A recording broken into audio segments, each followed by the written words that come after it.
morning. Corporate reporting, avenues to improve audit quality, supervision, and governance. It happened on the other side of the Atlantic, but the recent demise of the cryptocurrency exchange FTX makes us wonder how nowadays such complete failure of corporate controls and absence of trustworthy financial information can happen. So, we are very grateful to our host, ecoDa and Mazars, for the excellent group of panelists that they have put together for us this morning. They represent a gamut of viewpoints, from regulator to specialist audit professional, audit user, investor, and consumer. And we also have several experiences in different countries. So it's a pleasure for me to introduce, by alphabetical order, Jella Benner-Einacher, President of Better Finance, the European Federation of Investors and Financial Services. Jella, you're not on camera, but we'll hear you. Then we have Olivier Boutelli-Staft. Olivier is CEO at Accountancy Europe, which unites 50 members in 35 countries. David Herbinet, Mazars UK and Global Head of Audit. Ward Mullman, responsible for corporate reporting, audit, and credit rating agencies at the European Commission. Karin Sonnenmoser, former CFO and experienced NED, who will share her invaluable practical experience and audit quality. I'm your moderator today. I'm Catherine Bradley. I've got a long board and standard setting experience. I was chair of audit committee in most of my roles at the FCA, where I was a board member, the financial regulator, where I was for 6 years, at Peugeot, the French car company. I was also there at SASB, ISSB, and I remain an advisor to IFRS via IRRC, and I'm the chair at Aberdeen PLC, for instance. So we have 1 hour. Shall we start maybe with you, Ward, on the 3 pillars of the European Commission consultation? Yeah, of course. Thanks a lot, Catherine, for introducing us. Good morning, everybody. I'm very happy to be here, and thank you very much to ecoDa and Mazars for organizing this webinar. Now, as you know, Commissioner McGuinness announced our initiative on the quality of corporate reporting and its enforcement in May of last year. And the title of this seminar is How to Improve Corporate Governance, Audit Quality and Supervision. And the title presupposes that we agree that there are problems to be solved. And I think that from our perspective, we think there are important issues. In 21, national competent authorities in charge of supervision of corporate reporting had to take enforcement action in 40% of the financial statements investigated. And all of these cases, so 40%, concerned material departures from IFRS that could, at least in the point of view of the supervisors, reasonably influence decisions that the primary users of financial statements make on the basis of those financial statements. So 40% basically material misstatements. Now, secondly, while EU supervisors generally don't publish detailed failures about audit inspections, the US PCAOB does publish data about individual inspections of EU audit firms. And also there we see that the percentage of deficiencies, in the US language 1A deficiencies, meaning that the firms at the time they issued their audit opinion had not obtained sufficient appropriate audit evidence to support their audit opinion, is clearly above 30% for EU audit firms. And last but not least, there are, of course, cases of particular companies in the EU where significant issues were found with major consequences for investors. And of course, one of the cases we're all thinking about is the Wirecard case. 20 billion of investors' monies got lost. And of course, the Adler case, although still being investigated, still being discussed, is another example. Now, in the light of these factual elements, how do we look at the causes of these problems in the European Commission? Now, first of course, we are interested to ensure that corporate reporting meets its objectives. And the objective is to inform investors very well. Now, replies to the public consultation that we did as of last year show that basically one of the most important pieces of information that investors use are the corporate reports. So we should take great care that the quality of these reports is very high. Secondly, corporate reporting is in the first place a responsibility of companies. It is not in the first place a task of auditors or supervisors. They are present as guardians of the public interest, as additional and essential guarantees of the quality of corporate reporting. And what this means for us is that we need to get the balance right between these three pillars in what we call the ecosystem of corporate reporting. Now, in our public consultation, many stakeholders suggested that the pillar that would require the most attention is the corporate governance pillar, followed by the supervision pillar. And there was less focus on the audit pillar.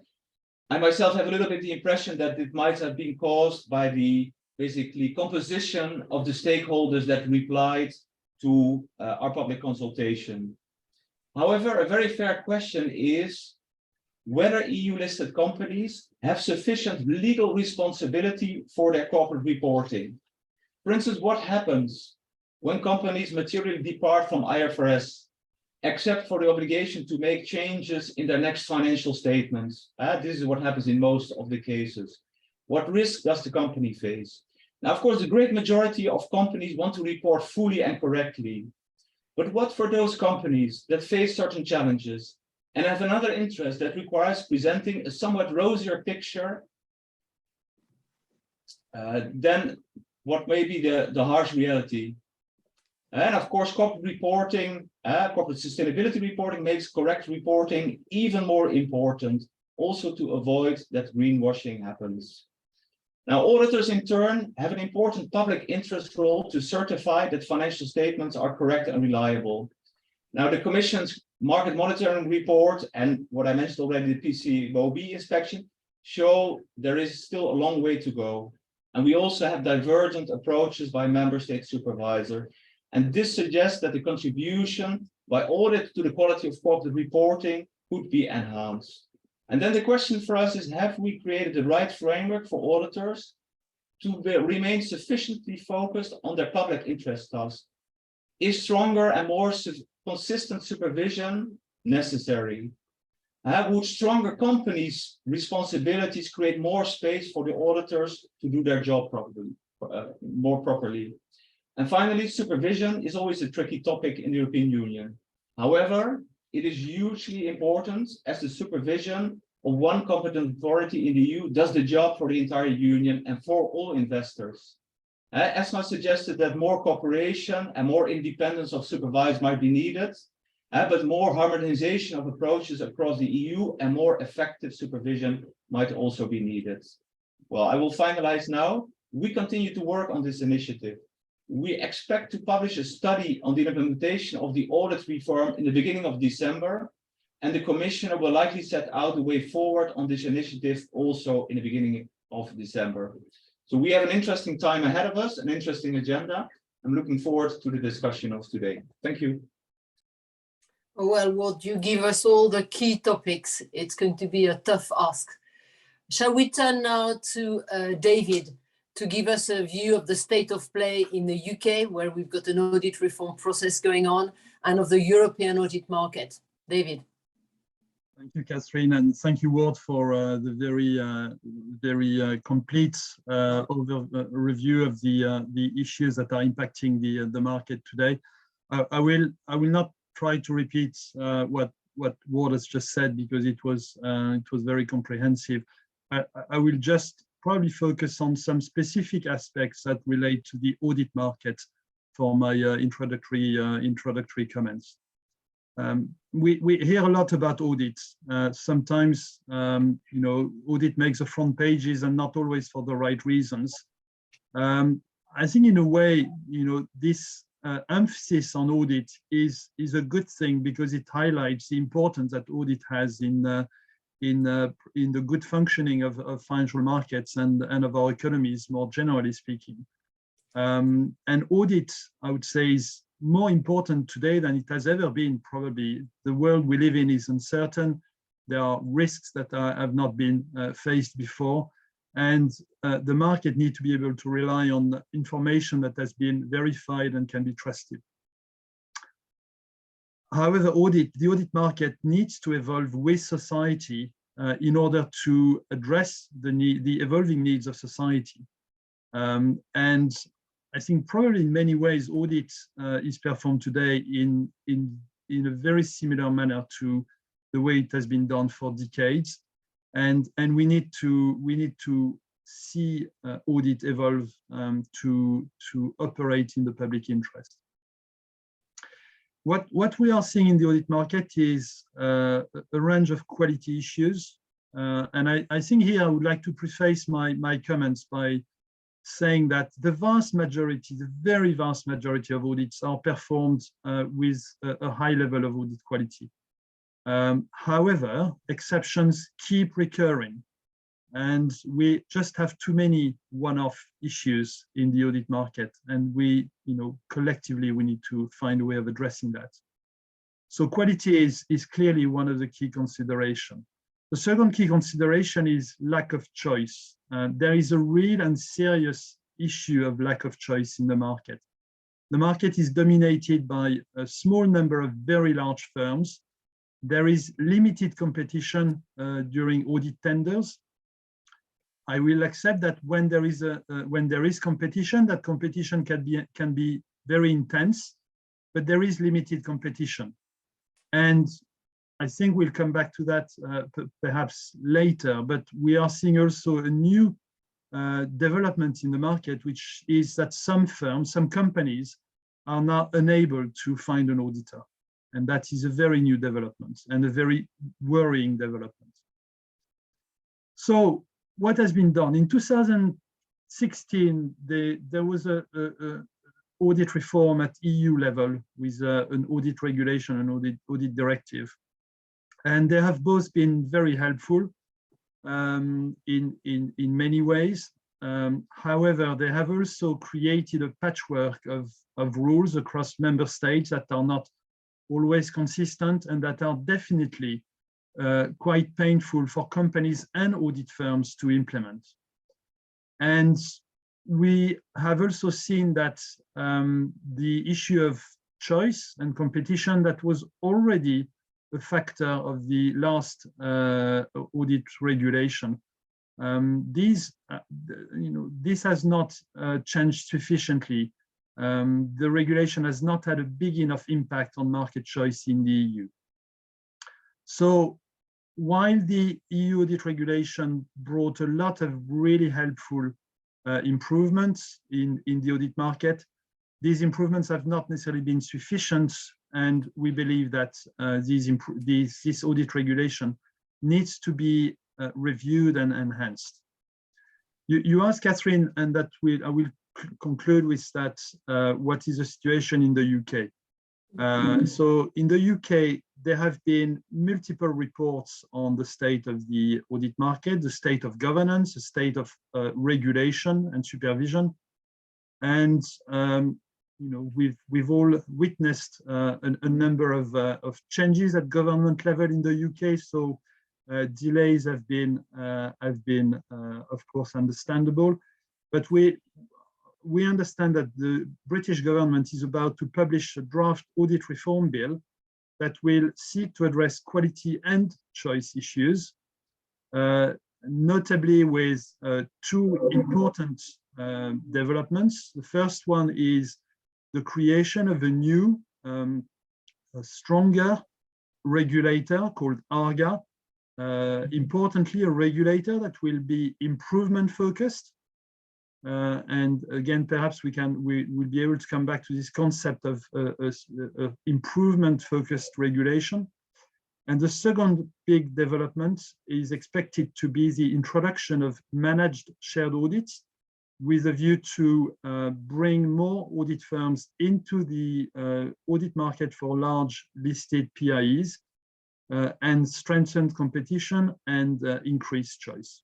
So a lot going to, or expected to happen and we'll see there. But I will stop there, and I'm sure we'll come back on some of these points later. Thank you, David. Indeed, very dynamic. Can we ask now Olivier for your views as an introduction to this issue? Well, thank you, Catherine. And I think I'm going to ask you for a 20 seconds bonus before I start to actually outline who I'm representing, because I think it's important for the context of this conversation.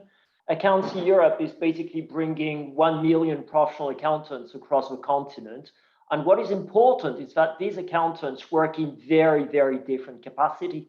Some are working in accountancy firms of all sizes. Some are sole practitioners with an office around the corner.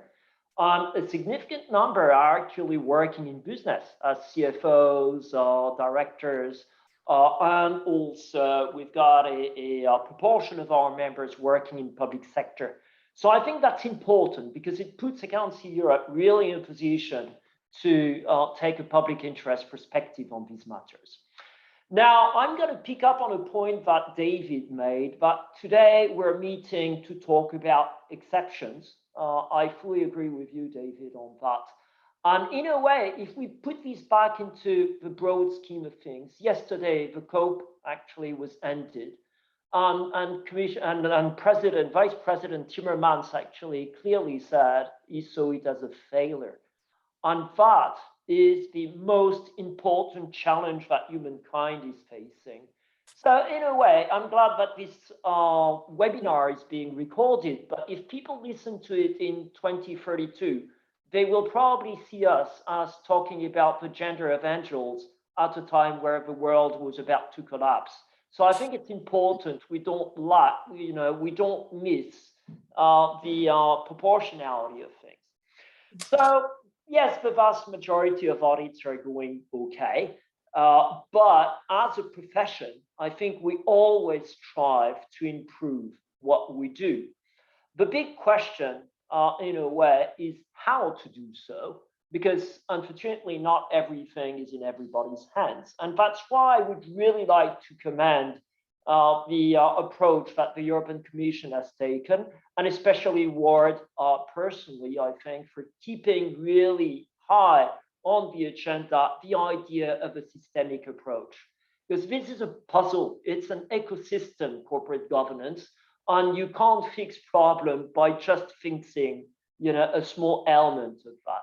So we at Accountancy Europe have been identifying a number of roads for this improvement in the 3 pillars that Ward very rightly mentioned. First of all, corporate governance. I think it would be good actually to enhance internal controls into corporates and ask for the publication of a statement on the effectiveness and quality of these internal controls. Potentially the profession could play a role here. David actually mentioned the uneven implementation of the previous reform. Well, there is something, for instance, of that nature with audit committees, and we believe that all public interest entities should have an audit committee, and that this audit committee should have proper skills and competencies. That is not the case today. As far as the audit is concerned, I think we would welcome clear rules and some harmonization of the current patchwork of rules that we have, like, for instance, on rotation, on non-audit services. So I think that is important. And I think it is important also on non-audit services, given the remark I made on the failure of the COP, that we can provide assurance services, including on non-financial information and sustainability, because it is a whole, things are not segmented and separated. On supervision, I think capacity is important. We very often forget capacity and competencies, and that's what supervisors need to have to make proper judgment and not take a documentation issue as a failure. I think transparency of supervision practices would be important, and that we all, as I think David said as well, take supervision as a learning tool. So of course, I think there is maybe a last element, if I may, because I have a 20 seconds bonus, right? It's about sanctions, and I think sanctions are important. It's part of the system, But if we only look at sanctions, in a way, it's a little bit as if we would be telling people that to improve road safety and stop killing people on our roads, we're going to put higher sanctions at the end of the road. But we don't look at road signals, we don't look at the quality of infrastructure, we don't look at education, we don't look, this would not work, okay? This would not work. If you want to have results, I mean, you need to look at the entire package, because otherwise we will not manage to improve things. We will, give ourselves a nice and clear conscience, but the improvements on the ground will not be there. So we need a systemic approach. Thank you. Thank you, Olivier. I'm going now to turn to Jella. So we hear from Olivier, we need to retain proportionality. Today, it's true, we are talking about a few exceptions. Give us, Jella, the investor position on the topic. Thank you very much, Catherine. Thanks for the introduction and for the invitation. And take my excuses again that my video is not working this morning. There are always some new technical problems. So yes, let me give you a little bit the investor's perspective. We should not forget that corporate reporting is key for investors, and the same is also true for audit, and especially for the audit quality. So I would like to cover a little bit the position when we look at the Wirecard case, as it was already mentioned by Ward, because I think there are some lessons that we can learn for the future. And if we take a look at the Wirecard case, I don't have to explain it in detail, but still today, it is not clear who is primarily responsible for what. The CEO is in jail, the CFO is still on the run. But what we know is that there were several failures which were disclosed and which led at the end to the bankruptcy of the company. There was a failure by the national supervisory instances, very important case. And I think that's something where we really have to take a strong look at. There was also a failure of the highest money laundering authority, which is called Financial Intelligence Unit in Germany. There were even mistakes at the responsible district attorney in Munich. And there were weaknesses in the public, which is not the real public, but the supervision in Germany done by the APAS, which is looking at the auditors, auditors controlled by auditors, which is already another issue. Already today, I think we can turn to the auditor EY in the Wirecard case and can say, yeah, they played a very disappointing role in this whole case. And since the so-called Wambach report in Germany that was being published, we know actually that EY did not properly carry out its duty to critically investigate the many indications of fraud. This is actually the reason why they face thousands of claims against them. And maybe one of the critical remarks I would like to draw from my side, one of the lessons I learned in this case is, well, maybe the one auditor is not sufficient. And again, this became very clear in the Wirecard case, because as soon as there was a second auditor appointed in this case, KPMG, the first auditor, suddenly EY, got nervous and then did not approve the latest accounts. So interesting to see that obviously 4 eyes see more than 2 eyes. And the question I think we should discuss, and hope we will have time for that, is whether a joint audit or a share audit couldn't help in the future to avoid such a case. I know, for example, in France, I think David could go more into detail. They have good experiences with the joint audit. I know the German industry does not like it. They hate it because it produces costs and they do not see really the advantage.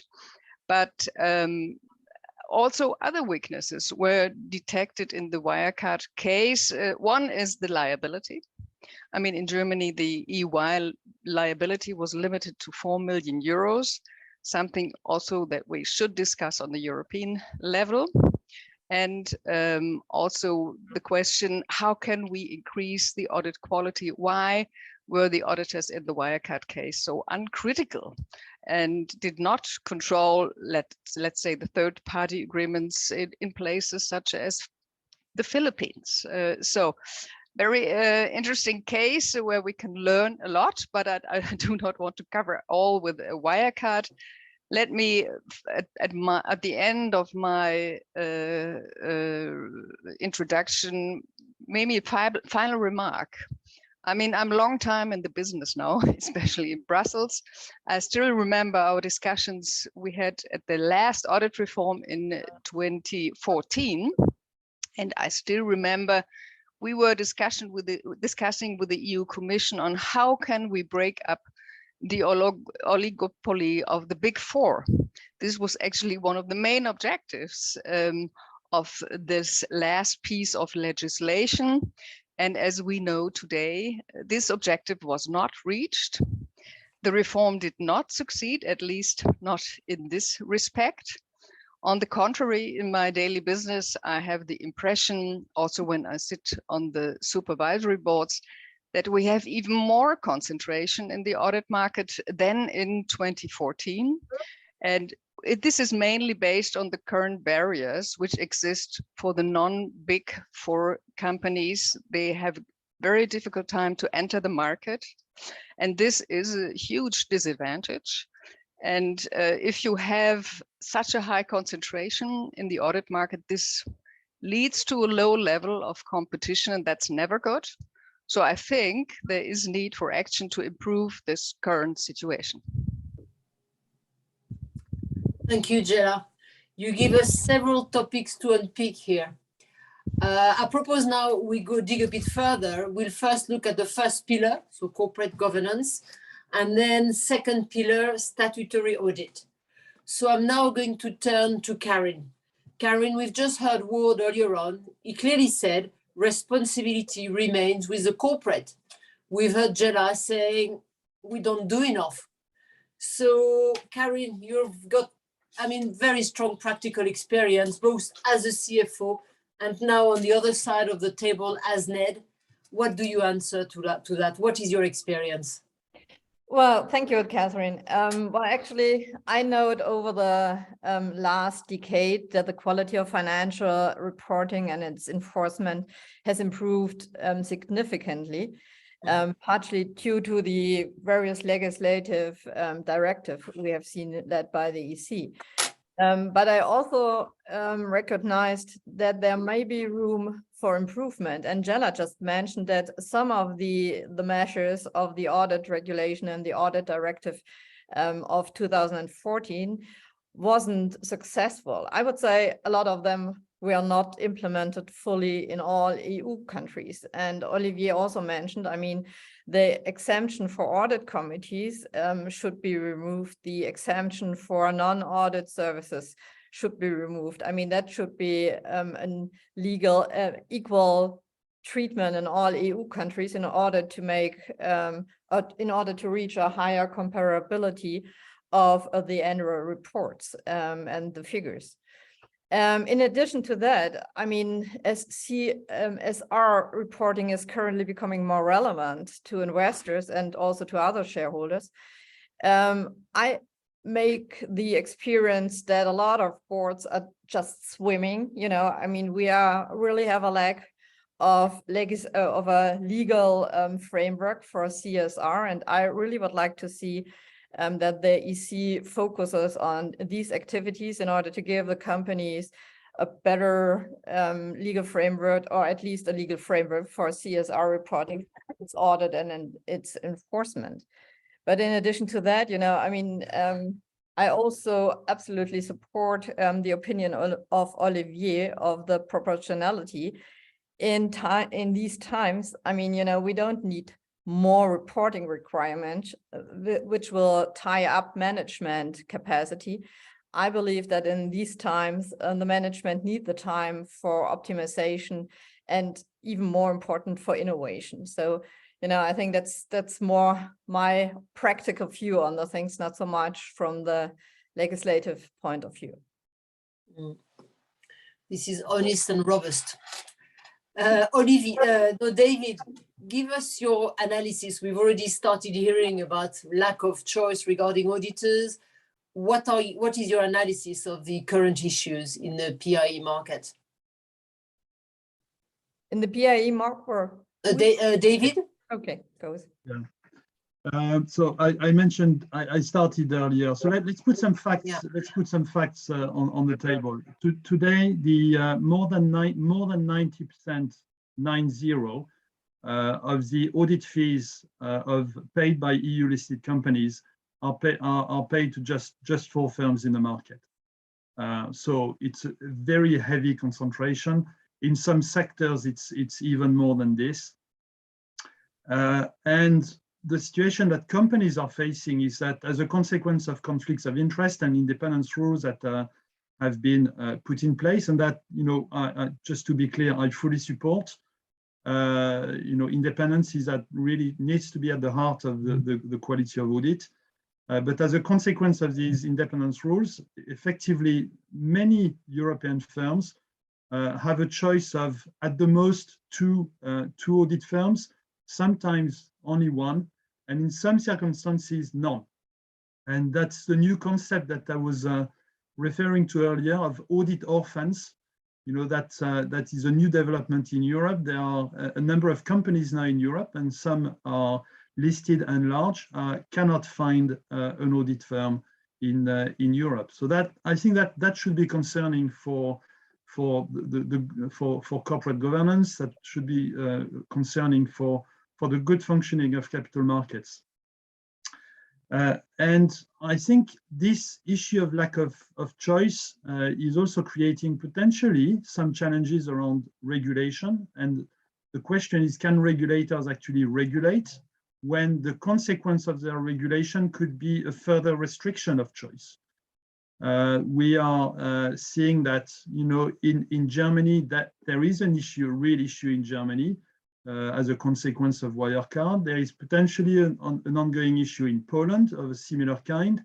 We've seen last week that a regulator outside of the EU has prevented one of the big four from acting in the PIE market. So the action of regulators can further restrict choice, and I think that is something that should encourage the whole ecosystem to have more players in the market for good regulation. So we have this real problem of choice, and I think that the developments in the EU, notably with the CSRD and the assurance requirements around CSRD, could even enhance this issue of choice, because that's quite a large assurance market that is opening up, and if that market goes towards the same firm that currently have a dominant position, then you only enhance or heighten this issue of lack of concentration in the EU market. Yeah, this is a big problem. And you start talking, David, about the large assurance market opening up. None of us has mentioned yet the S word, sustainability. I mean, it's another big topic. I don't know if we will have time to start discussing it a bit at the end, but that's really going to make things even more difficult. So first, maybe I turn to Olivier.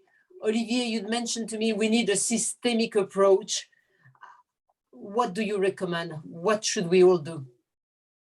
Thank you, Catherine. And I think I mentioned the S word in the beginning of my remark. You win. I always do, because it is the most important issue we are facing. And it is getting insufficient attention, to my view. Yeah.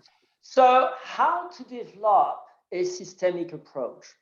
Well, I think first and foremost, actually, it is not necessarily by setting rules, but it is by engaging with all the elements of the ecosystem.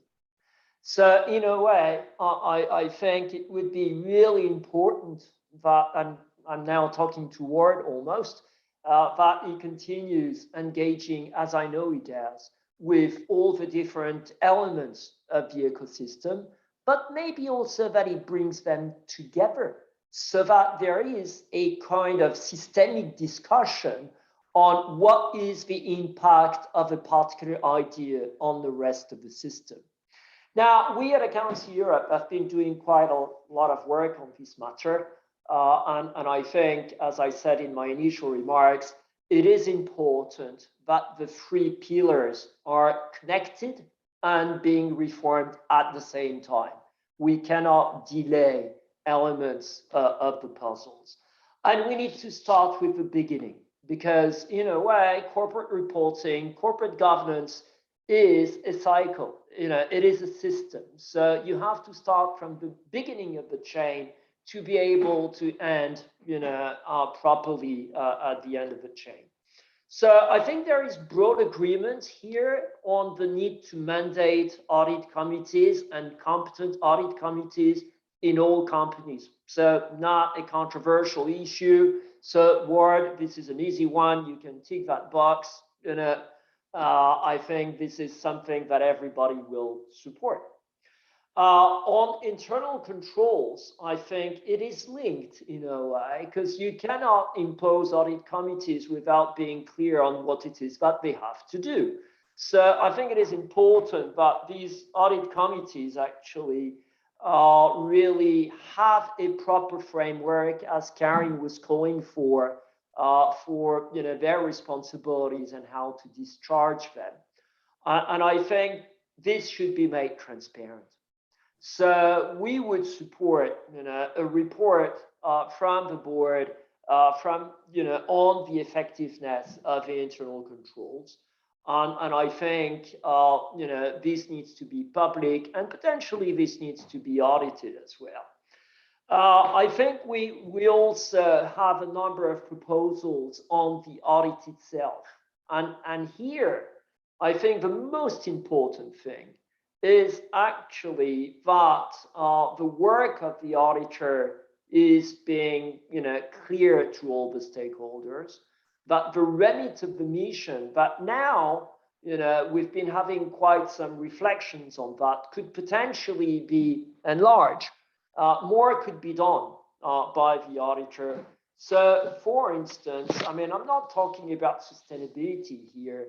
I'm really talking about asking, for instance, for a going concern statement by the company, and that the auditor could provide an opinion on. And I think if we have these two building blocks with better and more harmonized internal controls, more information on going concern, then the auditor would be able to do more actually and report on more elements. I think it would also be important, in connection with the going concern issue, that the auditor is in a position to report on its work, and especially also the work is being carried out on fraud, so that investors have better information.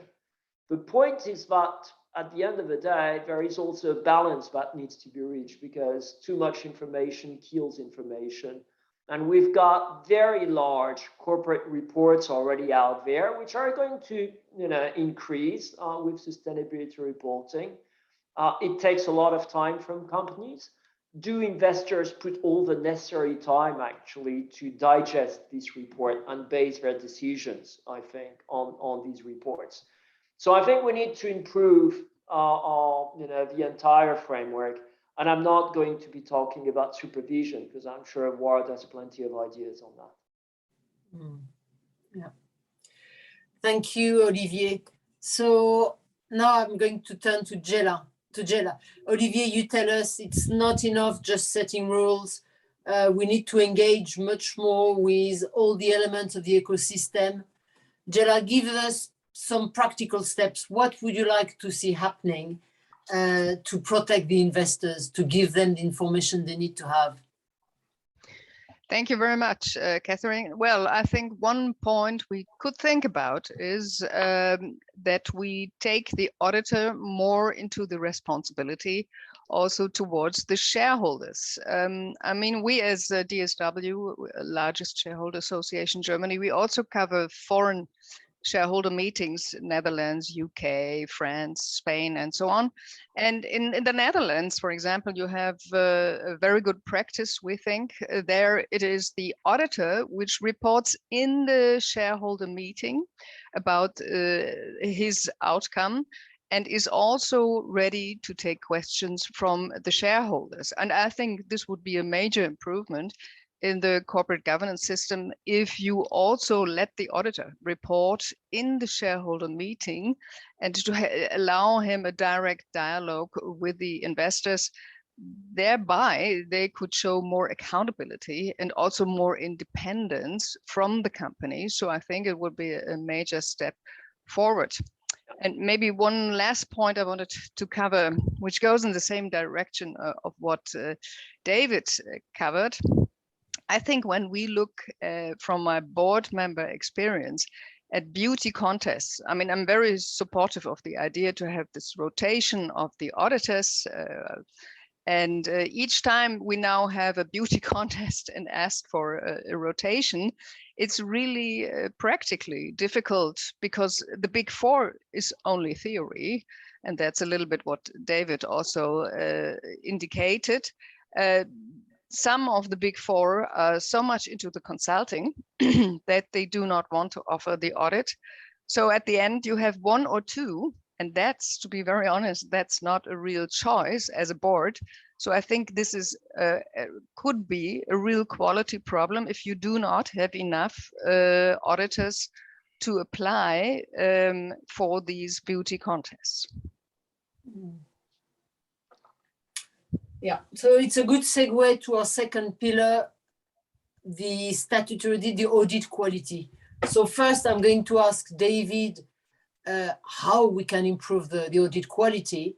And then I'm going to ask, maybe I warn you in advance, both Ward and Karen, let's assume now we've improved the audit quality. How will it be perceived? How will people think that and realize that we have improved audit quality? So first, David, how do we improve it? So what's interesting, I mean, I think we've all been talking about the importance of the ecosystem and that everything is connected. However, when we think about audit quality, we seem to want to put audit choice and audit quality in separate buckets, as if they are completely independent of each other. I think, interestingly, the audit market seems to be one of the rare markets where some of the basic economic theories seem to be ignored in terms of the interconnection and the interdependencies between competition and quality. And so my strong argument is to say that we will only address audit choice and audit quality together. We cannot, put them in separate buckets. Competition is good for innovation, is good for regulation, is good for fair pricing, which potentially is an issue right now. It's good for audit quality. So, we've talked about some of the idiosyncrasies created by the last audit reform in terms of the functioning of the ecosystem and removing some member states options. That's been mentioned, and I think that's all good, and that should help and drive both quality, choice, and simplify quite a number of the issues that the market currently faces. We've agreed that corporate governance can be reinforced and that audit committees have a key role to play. I think that's, as Olivier said earlier, that's an easy box to tick. I think we should just, while I'm fully supportive of stronger internal controls by companies, I think we should be mindful of the potential cost impacts of this. I mean, when Sarbanes-Oxley was introduced in the US, the cost for business and for business, direct costs for business and indirect costs through the audit process have been humongous, have been enormous for the market. And I think that's something, we need to find, as we said earlier, a proportionate way of addressing this internal control objective. And last but not least, in terms of audit quality, we really need to look at regulation, creating an improvement-driven regulation to encourage quality.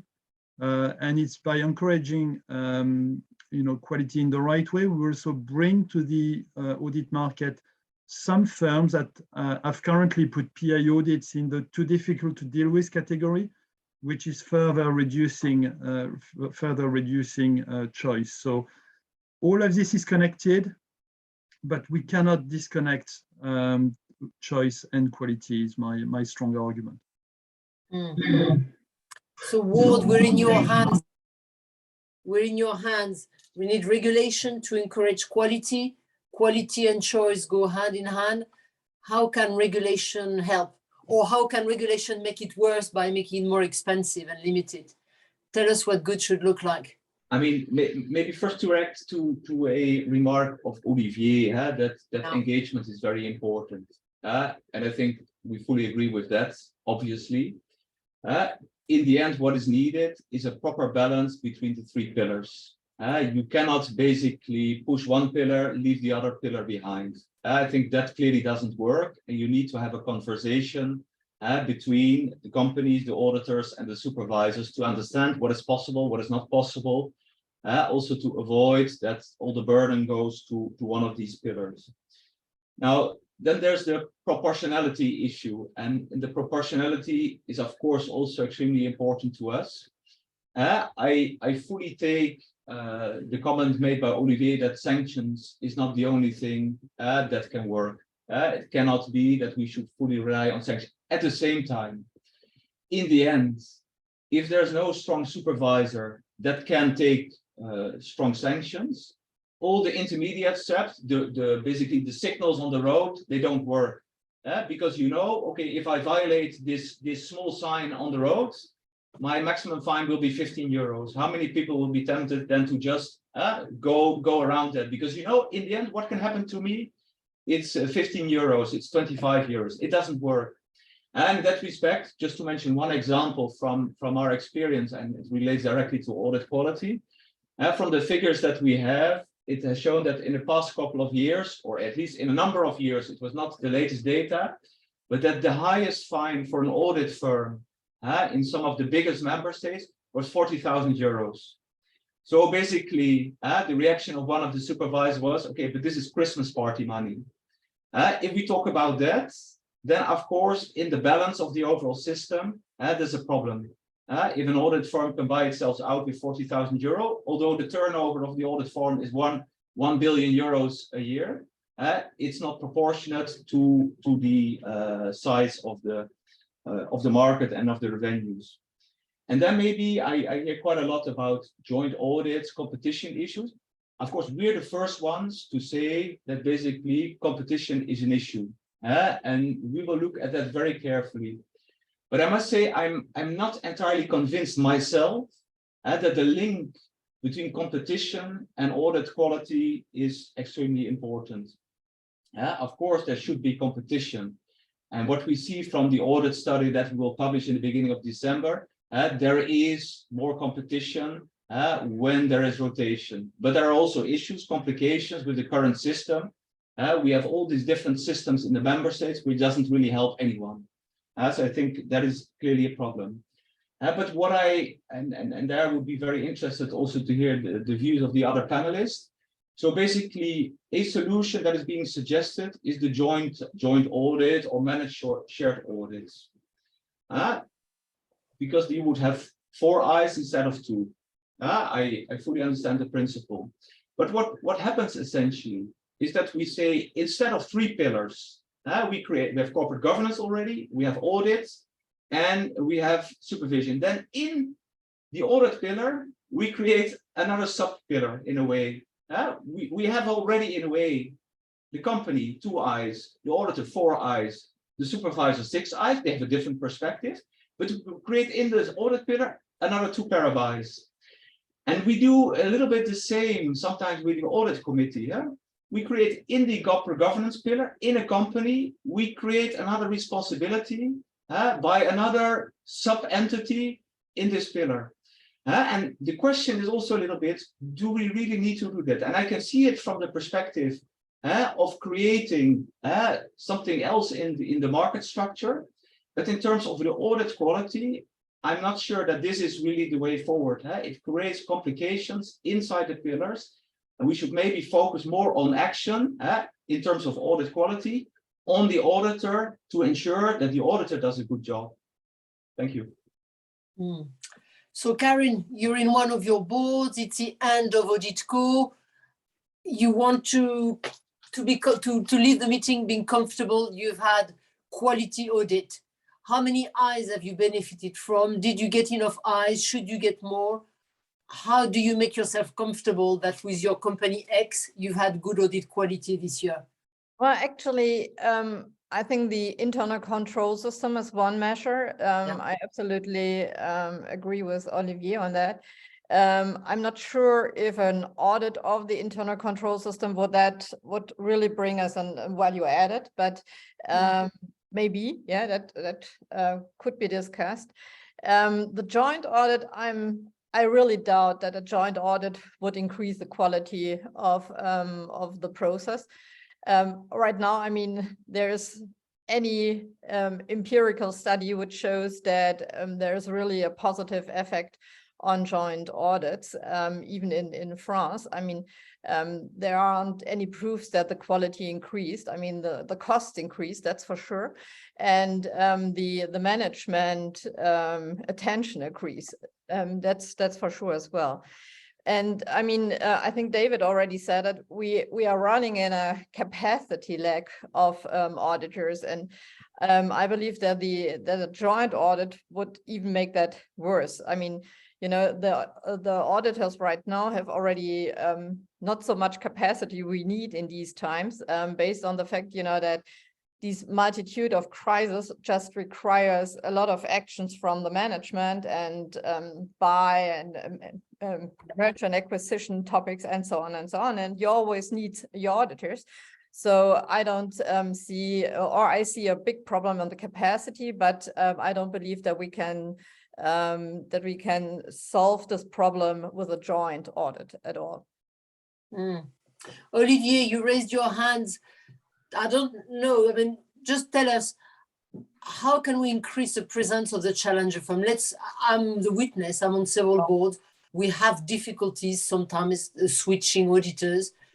Olivier, how do we increase the presence of challenger firms? And is it a good thing?